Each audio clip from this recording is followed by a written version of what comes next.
Welcome to the Great American Collectibles Show, heard Wednesdays at 6:30 p.m. Eastern on PSA.com and the PSA Facebook page.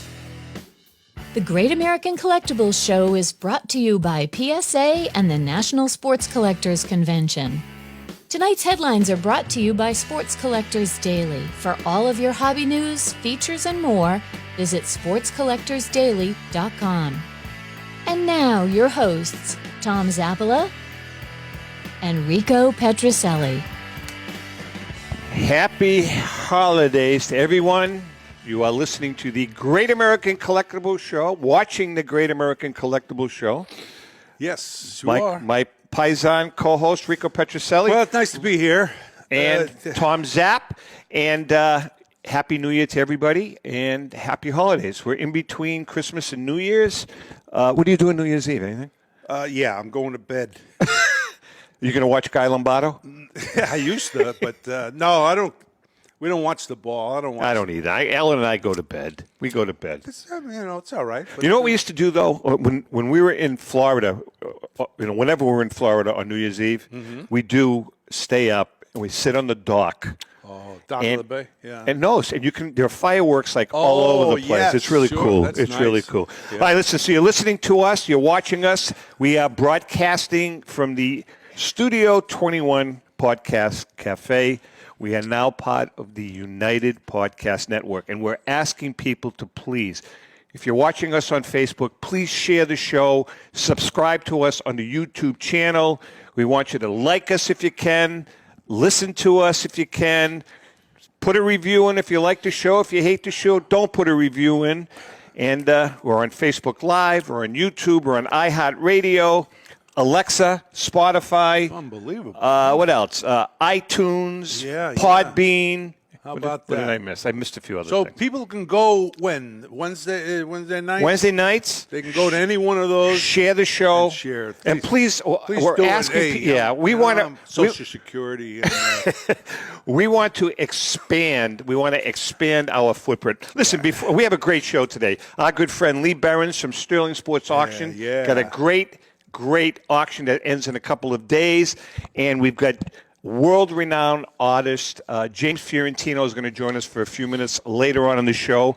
And actually, our giveaway today, this is really cool. This is from the September issue of SMR Magazine. Can you hold that up, Rick? Sure. Soon to become PSA Magazine. This was given to us by James. He did the cover of Tom Brady. Phenomenal work. And this is signed by James. He signed it for us and gave it to us at the Philly show. That's nice. So we got that. Before we get to Lee, our headlines. Go ahead. Tops. Dave and Adams are opening up a shop in Cooperstown. Okay. We've had them on the show. Tops, in conjunction with David Adams Card World, we open up a new flagship retail store in Cooperstown, New York. Tops by Dave and Adams will open up in April of 2022. The company says it's going to look to build up a rich history of the game of baseball within the Cooperstown community, and the shop will provide a new destination for collectors that will be located in the shadows of the Hall of Fame. So best of luck to them. Yeah. So get the hobby news 24/7 from Sports Collectors Daily, our good friend Rich Miller. Congratulations to Dave and Adams in Cooperstown. Let's bring in Lee. Nice. Lee Behrens from Sterling Sports Auction. How are you, Lee? Good. How about you guys? Good. Nice to see you. Good. Have you ever been to Cooperstown, Lee? I've been there 3 different times, 2 inductions and 1 without. The last time, though, was when they were doing the renovations. So I caught the tail end of it. So I haven't totally seen when the renovations were 15 years ago, but it was quite a change from then. How about you, Rick? Yes, I've been there. Yeah. Did you ever make an appearance there, or you just went as a visit? Made an appearance. Jim Lonborg and I did a show. I guess it was a podcast, But they have a TV show once a week. At least they had. And, we answered questions and all that, and people called in. This was for about an hour. And then we took a tour, and they took us downstairs. And where the stuff is not displayed? Yeah, where the stuff's not displayed. Unbelievable stuff there. The old catcher's gloves and their old gloves. Cobb, a couple of his bats, Ruth and all that, and others. It was terrific. It's a great place. Well, we're pretty excited because, as I know we've announced it a few times. Ellen and I and Johnny Mallory, JM, we're just finishing up a book that we're real excited about called the Diamondbacks Collection. It's the collection belonging to the general managing partner and owner of the Arizona Diamondbacks, Kenny Kendrick. Yeah. And I think we're going to be doing an event. We're going to be doing a book signing at the Hall of Fame, possibly Hall of Fame weekend. Well, that's going to be fabulous. So that'll be a blast. Oh, wow, that'll be a blast. Yeah. You know that this is the truth. I know you're going to like. Why, the other stuff's not truth? You know that our books are the biggest selling books at the Hall of Fame. I believe shop. I'm not kidding. There's the honest to God's truth. Yeah, no, you. They really are. Humble. He's very humble. Listen. Lee, he's very humble. I don't know if you've seen some of the books. Well, his wife really puts him on. He doesn't do anything. Ellen, and they're beautiful. You know those coffee table books. They're absolutely. Yeah, I got the Cracker Jack one. They're beautiful. Oh, we'll have to send you a couple. Lee. Yeah. We'll get a couple in the mail to you. Yeah, half price for you. All right, listen. You've got you're in the midst of a significant auction that ends on December what? December 30th on Thursday. So that ends tomorrow because we're airing on Wednesday of next week, the 29th. So this is ending on tomorrow night. And this is your last auction of 2022. You've had a great year, right? Yep, a very strong year. And finishing up with our 100th auction that Sterling has offered. And it should be the strongest ever offered by Sterling. Lee, you've got. I want to go over some of the auction items. I know we're going to be all over the place today because you and I spoke earlier in the week. We want to talk about the auction. We want to talk about the industry, what's happening, what 2022 is going to look like. I know you had some questions for Rico. I have some questions for Rico relative to the fact that he did not buy me a Christmas present, and I'm a little hurt about that, but that's okay. Oh God, you shouldn't do that. Tell everybody on air that I'm cheap. What are you trying to say? That's a good point. That's not fair. Petrocelli is the best. He's the best. All right. Let's talk about the auction right out of the gate. What are the real high flyers in the auction that you can boom right off the top of your head? I have two Gaudi roofs, that number 53 and number 144. They're lower grade, but they're very presentable. So, I mean, in this day and age, there's about as reasonable as they can get for a nice looking roof. They have 33 Gaudi Gehrig. There's a 52 Topps Maze and a PSA 5 holder. I got complete sets from 1960 to 66 in baseball. I broke up the 1960 set because it was a pretty strong set. So is the 66 set that you have, is it graded or ungraded? All the sets are ungraded. They actually came from a local consignor that had collected them as a kid. It was kind of interesting that he obviously never did any upgrades because there's some really, really nice cards in the set, and then there's some cards that definitely need upgrading if people like to upgrade sets and stuff, but they're very, very good, at least VGX sets, if not stronger. And you must have a Petrocelli card in there in the 66. Hey, come on, will you? They might be able to find one. I'm sure it was the one with the spoke marks on it.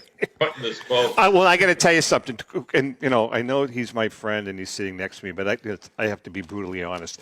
That 66 Red Sox team, they were horrible. They were bad. Not as bad as the 65 and 66. I just said 66. Oh, I just 66. You came in last. Yeah, we came in. Actually, we didn't come in last. In 66? Yeah, it came in next to last. Did you really? Yeah, 65. Guess who was last? The Yankees. Yeah, were they really? Yeah, Yankees were last. They had terrible teams then. But things turned around for both clubs. They didn't turn around that much for the Yankees in 67. Well, that's right. Good point. Right? But they're great. They got some great And your cards. 65 team was pretty bad, too. Oh, we only lost 100 games. Think it was easy? But, no, that's you also have some. I know you want to cover a lot of baseball, but I got some of the stuff that you have, which is very reasonable for football. People who like the football cards as well. Wojciechowski here. You got Dick Wojciechowski, good ball player. He was big guy. He's Otto Graham, a number of others. We got a just Bobby looking- Lane rookie in there. Is football is Lee? Tom is, Landry. Tom Landry. Yeah, it's Yep, good ball. Tom Landry. Yeah, that's right. He Talk played- about football for a second before we get into the baseball Yeah, stuff. yeah, Is football cards? I mean, is there a strong market for football? There's a market for it, especially the 50 stuff. That seems to be all right. It's kind of a different market, and some of the sets are really kind of different. Like a 57 top set, it's got the 4 strong rookies, and beyond that, a lot of the cards are really. If you're trying to put a set together, once you get beyond the 4 strong rookies, they're very, very reasonable. But then now the Bowman sets seem to have really taken off in the last year and a half. So I was going to say, I'm surprised. I really was surprised, especially in today's game with With the kids, yeah. I mean, I love pro football. I love to watch it, and there's a lot of great talent out there. Today? It really is. Unbelievable. I mean, plus the quarterbacks. But did you collect? I didn't collect football No, cards we as a didn't. kid. I don't recall. Right, I them never ever did having either. them. When, we 5 cards we used to buy, and the gum, Yeah. of course, but no football. Yeah, same thing with us. But this is Rico's making a good point. Thank you Do very you much. think I know football is huge among the young collectors today, the Patrick Mahomes, the Mac Joneses, the CeeDee Lambs. Do you think that'll trickle down once these kids are established buying those cards? It's going to trickle down to them going after some of the vintage football cards? I think part of the problem with football is it doesn't have the video history like the baseball does. It goes back to the turn of the century. Where if the Sables weren't there and did everything they did from the 70s on up, that would have been another whole generation that had no idea what went on with the history of the game. Because even myself at my age, you don't know much of when it went on in the 60s, let alone 50s, because there just was really no video or, not much talk about it. And so that's what I think the biggest struggle that football and these other sports have to catch up to baseball. That's a great point in the past. But now, with all the coverage and breaking records, not just Brady, but the Green Bay quarterback, he's Aaron Rodgers. Rodgers is good. He really is good. It's kind of a head case. Well, yeah, but he's moody. But, there's some great players out there. So I was curious how you felt about it. They definitely pay for that stuff. I mean, like he said, I was kind of amazed that I was telling Tom this about was at the Philly show, and the guy that the regular customer of mine, he was talking about his son going out and he wanted to spend all this money on the Josh Allen rookie. And he says, you're not paying that kind of money for speculation. If you want to spend that kind of money, we're going to get an old Hall of Famer that's already done. Well, we were talking about that the other day, Rick. I mean, are you going to spend $1,500 or $2,000 on a Josh Allen card? And that's what they're spending when the kid's only been playing a year and a half, or 2 years, and he could be out of football by next year. They're still paying big money for these guys. Speculation. I mean, if it hits, they got it's a home run. Themselves. Yeah, and that's not gambling, but that's what it's like stocks. Same thing. You hit a stock if you buy low, and all of a sudden the company goes wild. You got yourself a lot of money there, but it's not only about the money. I understand that too. It's a lot of emotions involved. Well, that's one thing. We had a card store in the late 80s and early 90s, and I always told my customers, buy what you like. Don't buy it because you think you're going to make money off it, because in the long run, if it goes down, you still have something you like. Oh, that's a good buy point. It for the money, now you're just mad at the whole deal. Yeah, and I think that's part of the problem, though, Lee, because I think, listen, I'm using myself as an example, probably you, from the vintage standpoint. I mean, I collected, I liked the T206 set. I enjoyed it. I loved the way the cards looked. And initially, obviously, as time went on, when I purchased a card, I would purchase a card, that had a good grade, and knowing that it would hopefully rise in price. But My primary concern, my primary reason for the purchase was because I loved the card. You know what I mean? And you know, I'm not sure that's the case today. And you know, a few guys are going to get aggravated with me probably, but I'm thinking that there are people out there that are buying cards not for the love of the card, but for the investment.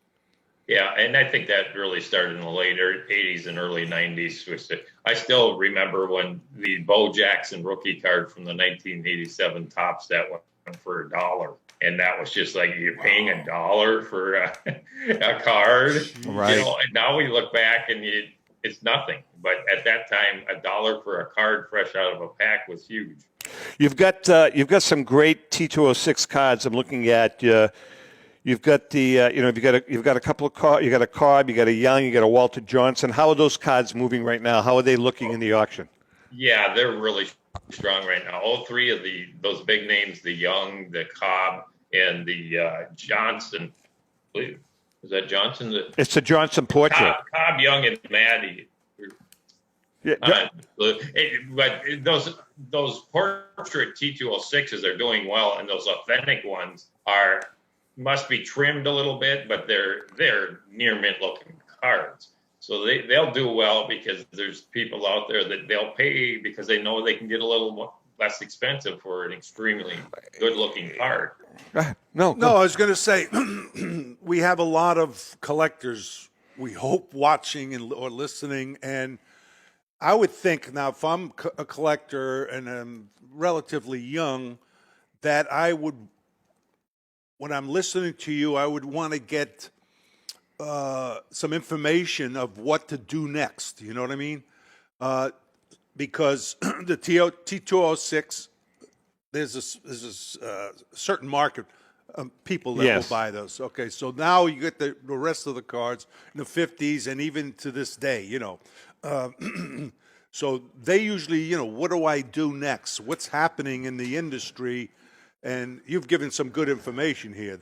So there's a combination of things here with the whole market. You know what I mean? The newer cards, the older cards, and where do I go next? You know what I mean? I mean, what are you seeing in regards to that, Lee? Like, I know you have regular customers. Do they work on one set, or do they jump around from a T206 to a Gotti to a play ball to a 56 top set? Do people jump around, or do most of your customers stick with a certain set that they're working on? I think a lot of it, T206 people especially tend to focus on that set just because there's so many of them and there's so many combinations of fronts and backs and that type of deal. Your 50s stuff, I mean, there's your bulbing collectors out there. There's your people that just collect tops. The 30s, you might have a main focus on the Gaudi, but a lot of the other stuff, it's kind of hit or miss because some of those sets, you don't see a lot of the cards out there ever for sale. So if you're, say, trying to put a York Caramel set together, well, you're lucky to get 3 or 4 a year, you know, that come up sometimes on the players you want. So if that's all you're collecting, you're not doing much else. So they tend to spread out their interest. And another thing that you kind of see throughout the hobby over the years is, say, if somebody starts with the modern stuff, they tend to, after a few years of this, tend to trickle down into the older stuff and get more interested. And then it seems to go all the way down to the pre-war stuff eventually. Which I think, go ahead. That's why the auctions are important. Absolutely. They should. Collectors out there should view the auctions. As many as possible, well, you know, because you're going to learn more about, right?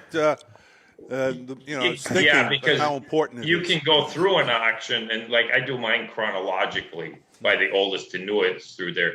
So if you go through every page, I mean, you can see stuff, and I still see stuff that I've never seen that it's like, oh, this is really cool. I mean, I never knew it existed. Yeah. You know, that can be eye catcher. Before we take a break, you know, something else, you know, we were talking about, Lee, is that, you know, obviously with this show, we have sponsors like yourself and Al Crisafoli and Wheatland and Scott from the Collector Connection. Small small auction houses, and then we have, obviously, Heritage and REA and Memory Lane and Leland's and some of the bigger ones. You all have, it seems as though you guys all have your niche customers. For you guys, again, I've always called it the 80-20 rule. 80% of the collectors can't afford to pay $35,000 or $40,000 for a Babe Ruth Gowdy, but they can't afford to pay X amount of dollars for a PSA for a Gowdy Ruth PSA 1 authentic or 2. I think so. I think that's real beneficial to the average collector. Guys like you, very important. The like in this auction, I have like 4 other Ruths. There's a Shonen Ruth, which is a Japanese postcard. There's the Quaker Oats Premium. I have a Churchman's. Those are all Ruths that you can get now at a fairly reasonable price. I mean, they're always lesser in value, but right. Some of those you don't see on those bigger auctions. Well, not only that, but some of the big auction houses, like a 33 Gowdy Ruth, you have 1. You may see 6 in an auction with the bigger auction houses, 6 of them. Okay. So if I'm a consigner, I may consider going to someone like Lee because only 1 card is going to be in that auction rather than 6 of the same card, correct? Sure. Correct. And that's what I make sure I try not to. I don't care if it's a $40 card or it's a $10,000 card. I don't want duplication in card in similar grade. I think that's a I wise just talk to them and say, hey, the second one to come in and say, I'm just going to hold this off until the next auction so we don't have this head-to-head. Yeah. Nobody's going to come Makes sense, right? No, absolutely. We are chatting with Lee Behrens from Sterling Sports Auctions. We're going to take a break. We come back.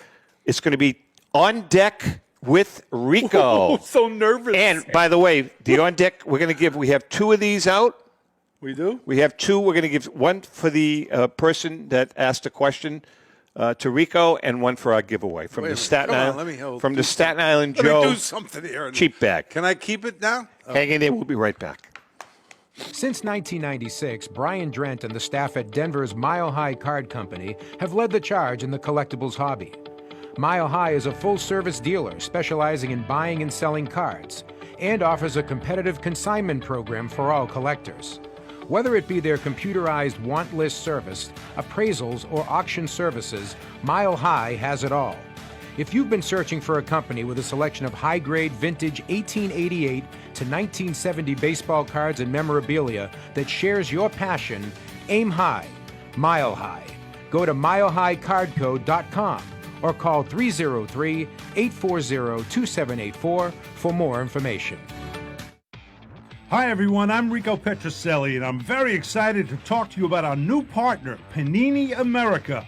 Panini America is the world leader in licensed sports and entertainment collectibles, and we're proud to have them as the official trading card of the Great American Collectibles Show.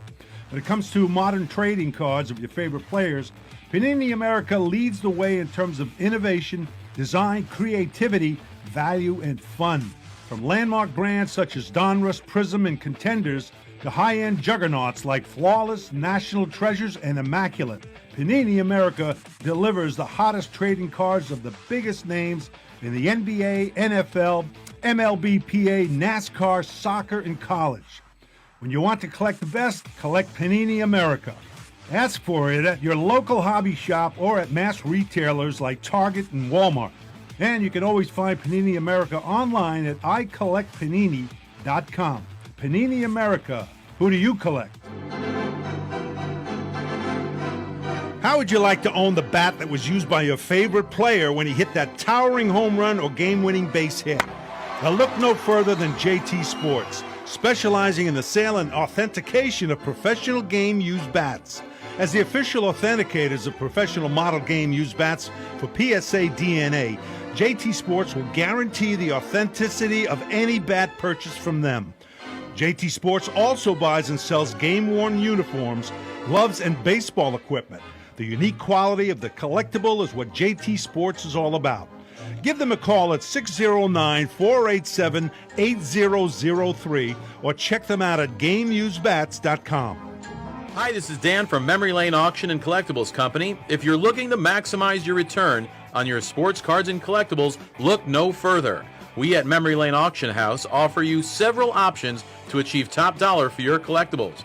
Whether you're looking to auction or sell privately, we're the #1 choice with over 17 years in the hobby. Nobody will work harder to achieve your goals. Just call us today at 877-606-5263. That's 877-606-LANE. Or visit us on the web at www.memorylaneinc.com. Go with the best. Go with Memory Lane. It's often been said that championships are won on the practice field, and world records come only to those willing to work harder than everybody else.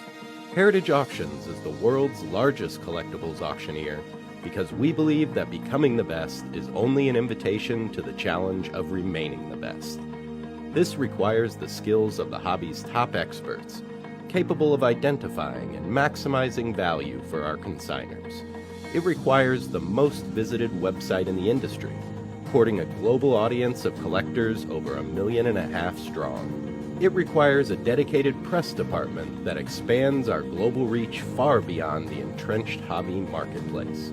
It's hard work, but a simple premise.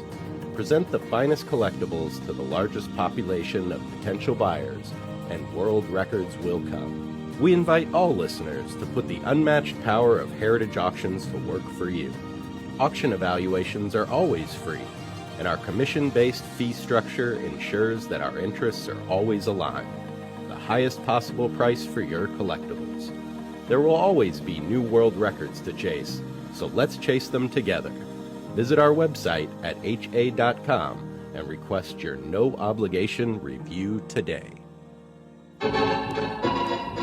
Now on deck with Rico Petrocelli. Hi, my name is Chloe. Time for On Deck with Rico Petrocelli. It is time for our not new segment anymore. It's time for our segment On Deck with Rico, brought to us by our good friend Brian Dwyer and the great staff at REA Auctions. Don't forget to get your bid in by going to robertedwardauctions.com. That's Robert Edward Auctions for extraordinary results and extraordinary service. This week's question was submitted by Dan Shapiro. I think I know So Dan. Dan is going to get a copy of the signed James Fiorentino SMR cover. And here's the question. Beautiful cover. You played against the great Oriole teams many times. Yes, I did. Where do you rank Earl Weaver among the managers you competed against? That's a very, very, very good question because we got a number of Hall of Famers. He's in the Hall of Fame. Of course, Billy Martin's another. Dick Williams played, of course, with him, as you know. And, I didn't play against Joe Torre as a manager, but as a player. But anyway, Earl Weaver was one of the best. One of the best in that era. In the, I guess, 60s, 70s. I played actually against Earl Weaver in Double-A ball. We played their team. They were in Utica, and Earl was the manager, and he was the same way there. It's in the pros, just same thing, man. It was one time he missed a call, and he was jumping on the third base bag. Just jumping on it it was unbelievable. But he was excellent manager. Had a good team, but most of the time, you got to have good players to win. But he had kind of like the same personality that your old manager Dick Williams had, right? Yeah. He was. He screamed a lot. He used to smoke like a pack of cigarettes or two a game because he was so nervous. But he was very good. He did a great job with the bullpen, on the field. And the players really liked them. Interesting. Did you have anything you wanted to ask Rico, Lee? No, I didn't want to. Oh, well, hold on. We need to. Bonus babies. Okay, I'm sorry. You were off for a second. Can you repeat the question? Yeah. Can you? Were you one of the bonus babies out there, or were you in the draft when it went? No, I was one of the bonus babies. Yeah, I got a ton of money. How much did you get? Well, now were you required to keep you on the roster then for 2 years? Or No, I was. No, that wasn't me. A friend of mine, who also signed with the Red Sox, Jim Gosker, he had to stay up there, which wasn't good. That was not a good rule, but they were trying to hold the money down, with the big bonuses. Guys got $150,000, $125,000. Then? Yeah. How much did you bonuses. get? You got 60. 65,000. 65,000 plus incentives, and I made more as I went up as part of the contract. What year was that then? That was way back then. 64 or 63? What? When did you sign? What year? 62. 62? Jesus, that was the year before Kennedy was assassinated. That's right. I went to North Carolina League, my first league. There you go. It was great. So what did you Beautiful. do? Okay, so what did you do with the $60,000? Did you buy yourself a present? I took care of my parents, mother and father. Because hold on, 62,000 and 62. It was good. Was a lot. I tell you, I bought him a condominium in Florida, and it was $20,000. Was it really? $20,000.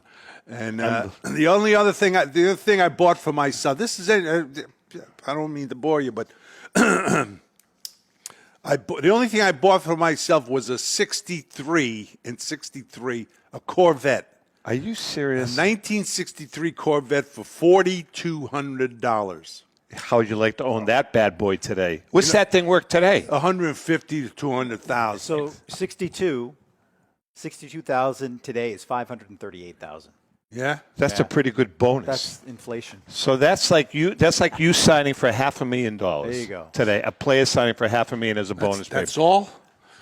Oh, listen to this, Lee. I love to see Rico get green in the face when I tell him all the time, and I love doing this. He loves zinging me. I do this periodically to zing Rico, but there's a site, and I can't remember what the name of the site is, and they take your analytics as a ball player back then, and they convert it to what you would be making today. He just told you. No. So Rico, if Rico were playing today, and the fact that he was a 5-time All-Star, his batting average, all that, Rico would have signed. He would have had a contract worth somewhere in the $35 to $40 million bracket. Smell. Give me some smelling salt. That's okay, Rick. That's okay. Don't He say still that. made a good. I didn't play for the money. Yeah. Oh my God. Yeah, we didn't. We didn't have agents until later on. Should have had ATS Communications. I know. You should have had you. We would. Did you have off-season jobs then? Yeah, first 5 years I had jobs. What's you do? I worked for Gibbs Oil. Oh, that's right. That's right. Yeah, sales promotion. Don't believe him. He was millions for them. Don't believe him. He was driving an oil truck. Exactly. That's what I was wondering. Oil truck. Well, Okay, enough about me. Hold on. Remember Richie Hebner? He was a grave digger. Yes, right. Right? His dad was. Yeah. Richie was a He grave helped digger. his dad. Yeah. We are chatting with Lee Behrens from Sterling Sports Auction. Unopened packs, Lee. Do you have any in the auction? Just 2, I believe. I got a 72 football pack. It's got a possible Roger Staubach rookie. And then an 85, 86 O-Pee-Chee hockey pack that has a possible Mario Lemieux rookie in it. You know, it's funny because I talked to you and I talked to all the vintage guys, and everybody over the last year and a half, 2 years, has been kind of learning on the fly. The new modern cards, this whole unopened pack, break stuff. Are you getting up to snuff on that? Because I talked to you and Al and Scott. It's kind of like a baptism on the fire for you guys. And that's really kind of what it is you kind of learn as you go. I mean, you got to kind of get those packs into PSA holders to, because people just got to know that these things haven't been searched through, because way too easy to pop them and reseal them and stuff. So that's the comfort level people have with that. But personally, I mean, it's kind of cool to have one you can actually crack into if you ever feel like it. In 1992, I opened up a 1978 baseball pack, and I tried chewing the gum, and all it did was disintegrated and tasted like cardboard. Should we tell that story? No, we won't tell the story about Rico shoving a stick of gum from a 1956, no, it was a 61 pack on the air in the radio studio, and he ran out of the room. Not a good idea, yeah. That was actually very funny. I have a question for you. Lee, probably were you a collector as a kid? And if you were, how did that lead to you becoming an owner, of an auction house? Well, I think I was about 5 or 6 when I first started buying cards, and okay. I kept buying them. And when I was 16, I went to my first show in 1980, and I guess the first indoctrination was buying the Beckett Price Guide, which is a thicker book you could buy at the bookstore. They come out with once a year. Yeah. And there was the Pete Rose 1970 Pete Rose card was $5, and we had one in there. Wow. So that kind of fired me and my brother up a little bit, and we went to that show. And I remember buying Ernie Banks cards. I bought every Ernie Banks card from the rookie on up. I paid $29 for his rookie card that day, and bought every one of his cards. My brother bought Pete Rose cards, every one that he had. It's funny because when I think back and with the research that we did with the 52 Tops set when we wrote that book, there are two things that I personally attribute to how and why the hobby has evolved today. One is, first and foremost, was the birth of TV. I think with little kids being able to watch TV and see these guys on the screen rather than listening to games on the radio really exploded things, because you saw Mickey Mantle hitting, you saw Pete Rose hitting, you saw Ernie Banks. But then I think the guy that really took that concept and took it to the next level was your guy, Cy Berger. Because Topps, I think Topps really capitalized on that. They had Bowman was basically done, or they had bought Bowman out. And then when they came out with that 52 Topps set with those beautiful colors, I think they based it all on the popularity of us kids being able to see the players. Of course. Right? It got more popular, and anytime, I think the stats on the back had a lot to do Absolutely. with it. Absolutely. They did. That had a lot to do with it. So what led to you guys to open up a auction? I throughout high school and stuff, I went to shows every once in a while, and at one point I saved up enough money that I was going to buy a Ruth or a Garrett card. And I think I had $200 or something. In Minnesota, you don't see much of that stuff. But there was always a dealer that had a few of them. So I went there, and he had about 6 or 8 to choose from. And I ended up with a Gehrig, a 33 Gaudy Gehrig, and still have it in my collection to the day. I think I paid $125 for it or whatever. But that was kind of my first really, really big purchase. And then college is always a hit or miss thing when it comes to money-wise. And when I got done with college, a friend of mine had mentioned he might be thinking of opening up a store. And I said, well, crap, I'm not doing anything. I don't have a job in line. I said, so we worked out a deal. We opened up this card store, and we had it for 4 years. And from 88 to 92 was just gold mine years for cards. And that was kind of the indoctrination. But in the early 80s, I got myself indoctrinated into the pre-war cards. And I still don't know to this day, when I got done with college, I had 80 T206s. And I can't remember where I got most of them. But to get them in Minnesota wasn't an easy thing to do. But after the store came to an end in 92, I pretty much laid off of it until about 2000, and I got back on eBay. And I started buying T202s up. And then it was, all of a sudden I'm seeing cards I like, and I did a lot of flipping on eBay and amounted the collection. And then the whole auction came about after I had quit a job with a beer company and didn't know what I was going to do with the rest of my life.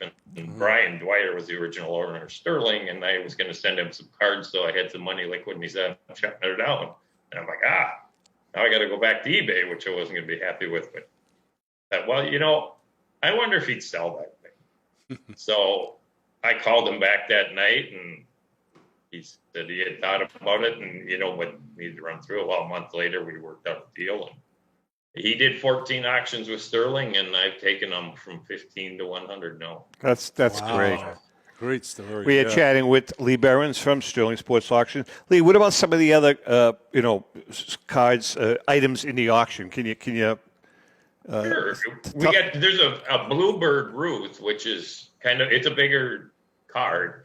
It's kind of like an advertising piece, but it's very attractive. It's the highest graded one out there. It's a 5.5.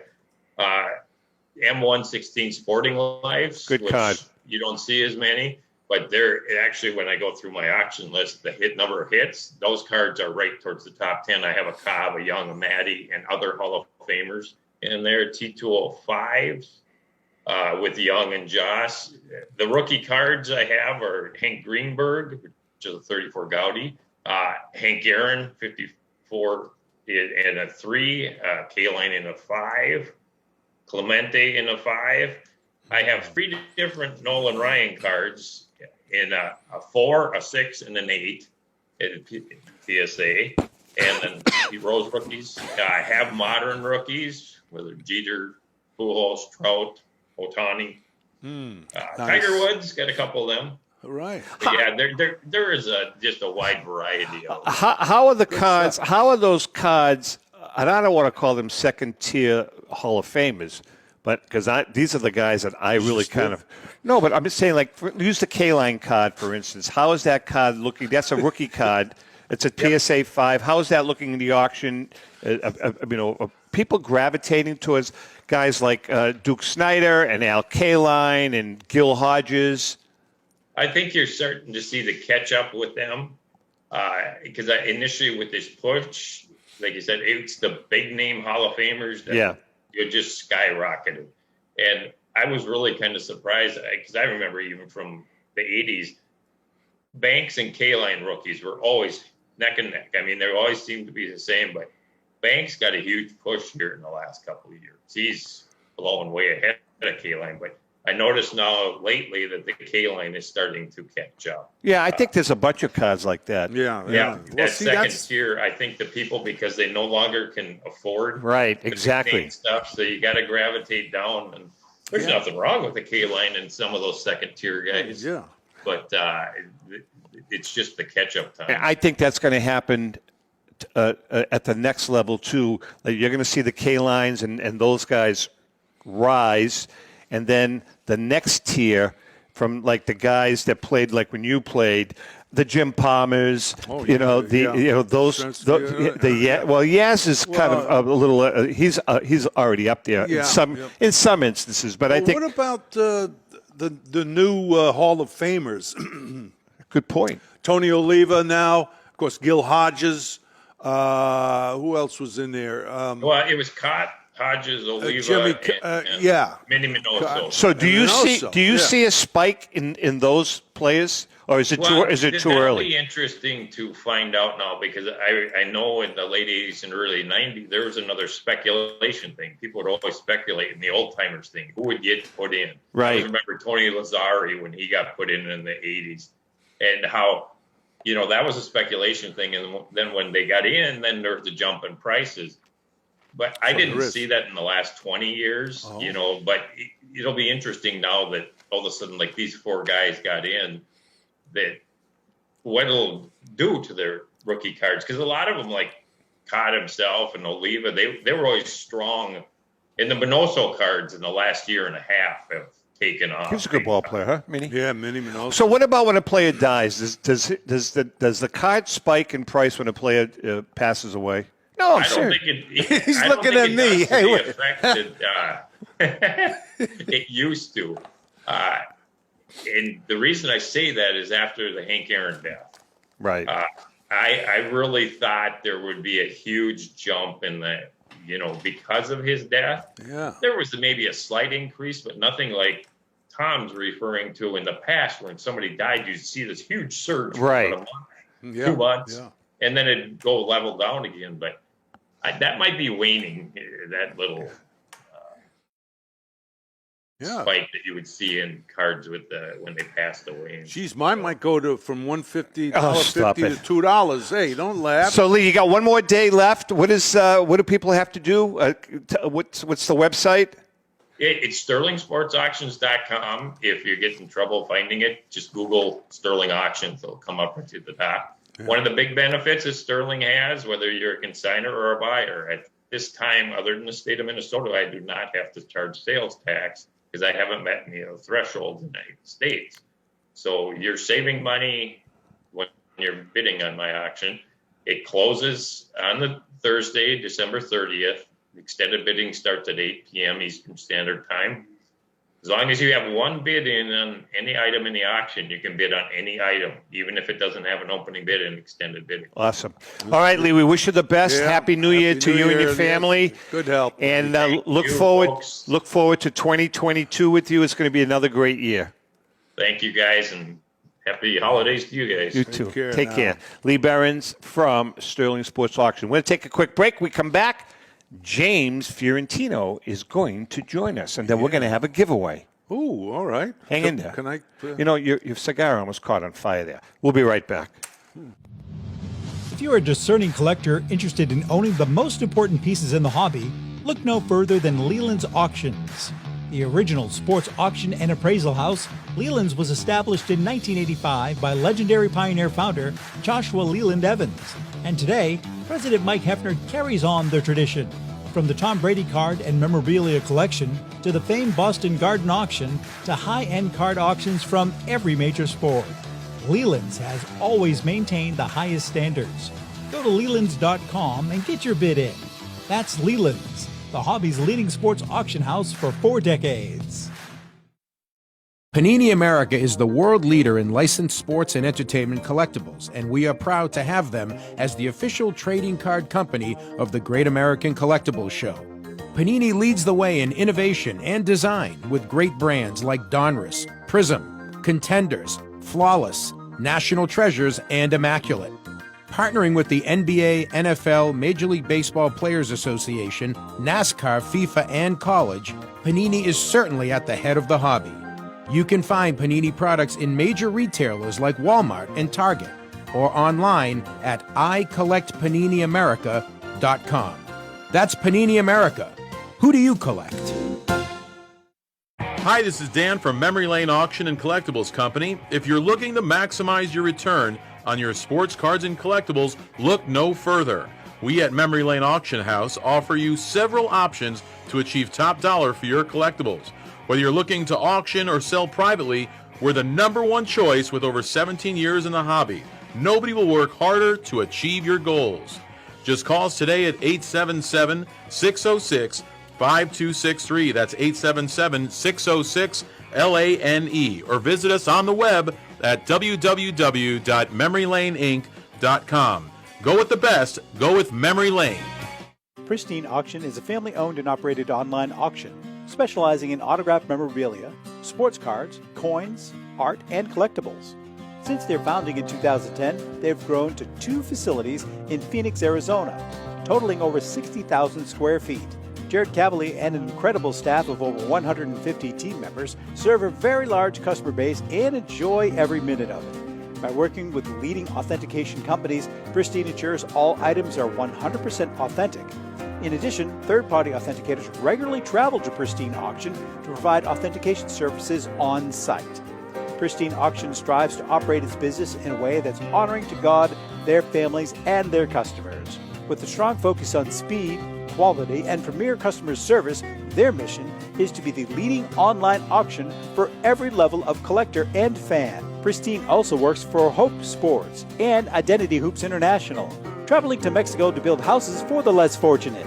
Pristine Auction offers several online auction formats with thousands of auctions ending each day. For more information, go to pristineauction.com. That's Pristine Auction, the best in the business. This is Brian Drent, president of Mile High Card Company. Is your sports card and memorabilia collection properly insured? For easily replaced personal property, homeowners insurance is all most people need. But for prized possessions that you may have spent a lifetime collecting, it doesn't go nearly far enough. Collectibles Insurance Services has been insuring for over 50 years. They offer a full range of protection and a $0 deductible at an affordable rate with no appraisals required. I know because they insure my collection. If you have a minute, go to collectinsure.com and learn more about insuring your personal card or memorabilia collection. Sarah found out camping wasn't her thing. So she eBay forwarded her tent to Tom, who just had to get out of his house. But Tom needed road trip money, so he eBayed the crock pot he never used to Steve, who wanted to turn the heat up on date night. But Steve needed counter space, so he sold his decanter. Thought it was a vase. To Sarah, who'd found a new outdoor hobby. Hints of red. eBay. Sell something and make room for something new. Well, with the holidays over, eBay is still the place to go for all of your memorabilia, sports or non-sports cards, autographs, and much more. Whether it's a gift for that special someone, not you, buddy. You know, you're so or you cheap. want to just add to your collection, eBay's huge marketplace should be your first stop. And if you sell, now's the time to flip your cards and get some extra holiday cash. Flip this. For next holiday. I shop on eBay all the time. I really do. That's eBay connecting buyers and sellers globally. All right, James is on camera with us. James Fiorentino, the famous James Fiorentino. But before we talk to James, we are going to have our giveaway. Why don't you hold this up? Look at this. This was James was nice enough to give us a few copies. James, that's beautiful. This is the SMR cover from September, I believe, but it's signed by James. So we're going to pick. You hold. Having I'll that pick. Ability. Huh? Okay. I can't even make a straight line. Go ahead. Who do we got? We got 2 of them, 3 of them, 5 of them. 5 of them. William Harwood. Bill Harwood. All right, Bill Harwood. I don't know who he is. Huh? William Harwood is the winner. Nice going, Bill. Bill, here's the deal. You have 1 week to message us, PM us, call us, or carry a pigeon. If we don't hear from you in a week, you're done. out. He's done. You're out. Okay. All right, let's get to James. James, first of all, welcome. Happy holidays to you. You too. Thanks for having me on, guys. You nice kind of a cool jacket. You going mountain climbing or something? Yeah. Yeah, you know what it is? I'm doing so many of these. I figured I got to have like a cool wardrobe now and look cool. So, a little festive here in the holiday spirit. Nice hat, by the way. Is that what is that? That's a really cool hat. What is it? JF. This is actually my original logo. It's my JF logo. But it's amazing how many people see this, players, and they love it. They want to know what it is. So I guess that's the. All right, so I'm going public right now to say I will swap you an official Great American Collectibles hat, which is very limited, for a James Fiorentino hat. Deal. And I'll throw it in. You sign the lid, and Rico will sign the lid underneath. Nice. Fair enough? Yeah, absolutely. Yeah, it's great. Wonderful. No, How about, you don't get the hat. I do. I don't get the hat. No, you're out. All right. No, it's, all you do is new? sign. I get the hat. No. Okay. All right, listen, you've got, let's talk about your event first. You got an event coming up, or you're in the midst of an event. Why don't you tell us about it? Yeah. This show is the second sort of version of it's baseball in black and white, extra innings. The first show I had done about 4 or 5 years ago was at Bergino Baseball Clubhouse in Manhattan, which was this great baseball boutique. And so this is the second version, I guess you could say, of that show, which is at Studio 7 Fine Art Gallery in Bernardsville, New Jersey. It's been a successful show. We've done a few openings. But I think the show is going to go through mid-January. So if anybody has an opportunity, is in this area, or obviously can see some of the paintings online and what's available. It's been a nice show. Well, look, can you hold this up, Rico? Yeah, because I know this is from this is like kind of a continuation, but you really can't. Maybe you can see them close up because when they're watching, I cannot believe. Just the work, the artwork is absolutely phenomenal. It really is, James. Look at that, huh? I mean, I appreciate it. It's a fun show because it's still watercolor, but it's just black and white. So it's just using black. And there's a variety of players from current to former guys. And I really love painting in black and white. I'll tell you what, the Jackie one, History on Deck is amazing. Yeah. That's an amazing piece of work. Isn't that cool? Oh, they're all great. See, if you would have been to Philly with me, you would have gotten what I got from Mr. Fiorentino. I have hanging in my living room an absolute beautiful print of Teddy. Teddy? In Fenway Park. Yeah. late 50s, right? Yeah, that's when I guess the signage was still on the Green Monster. Yeah, there was advertising on the green. Yeah. Just a great painting. This is nice. Awesome. David Wright.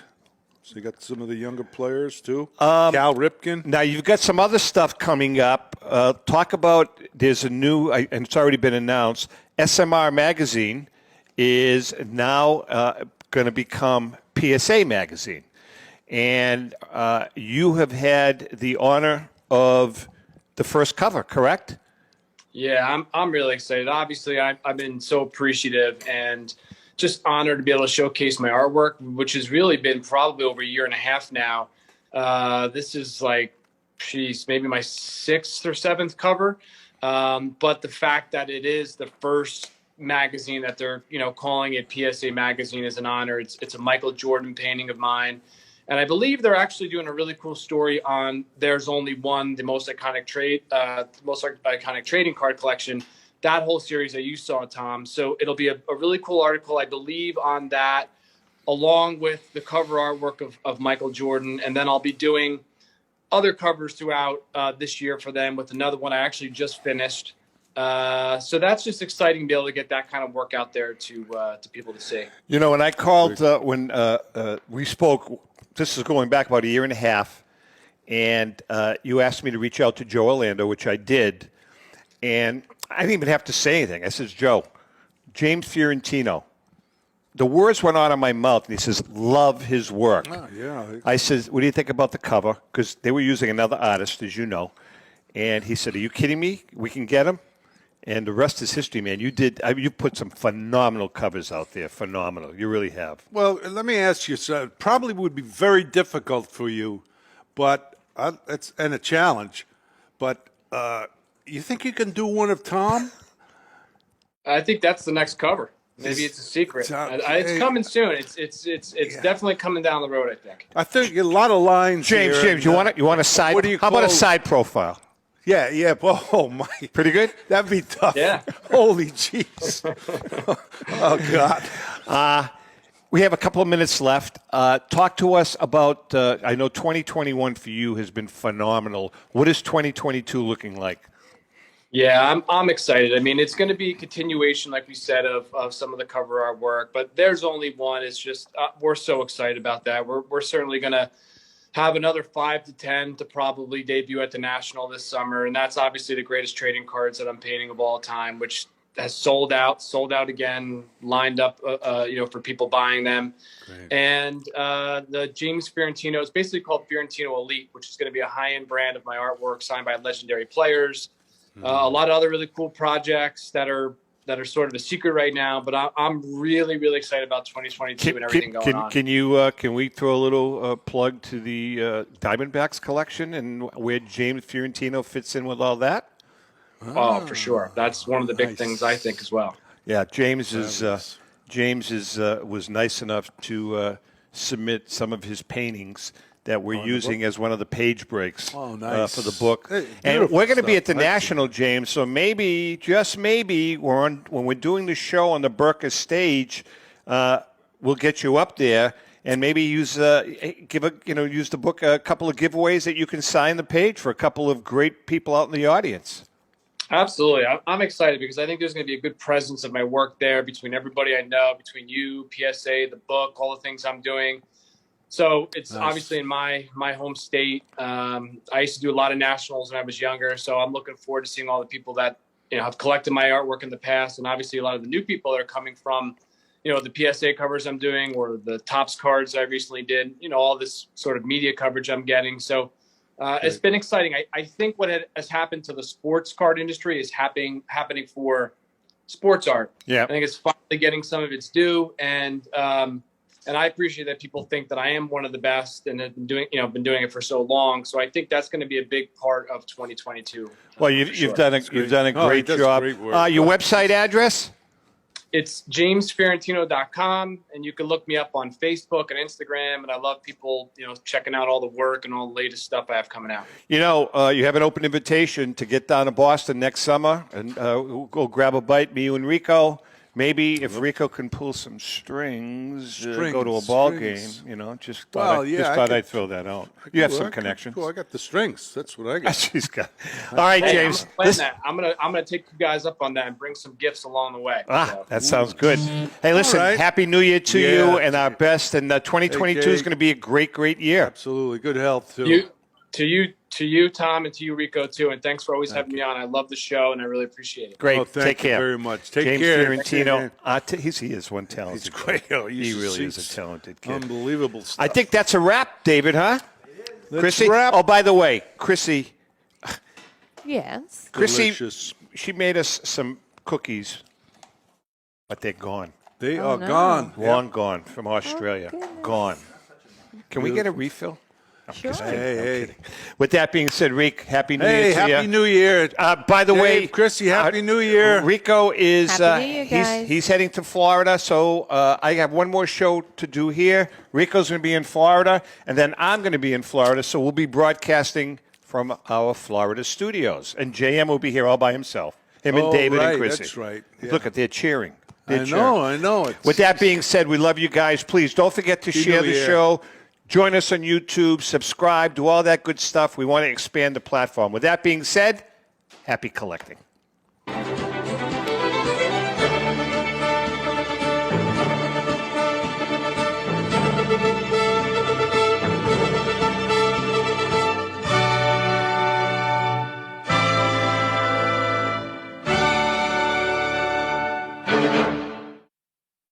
The views and opinions expressed by the hosts, guests, or callers of this program do not necessarily reflect the opinions of the Studio 21 Podcast Cafe, the United Podcast Network, its partners, or affiliates.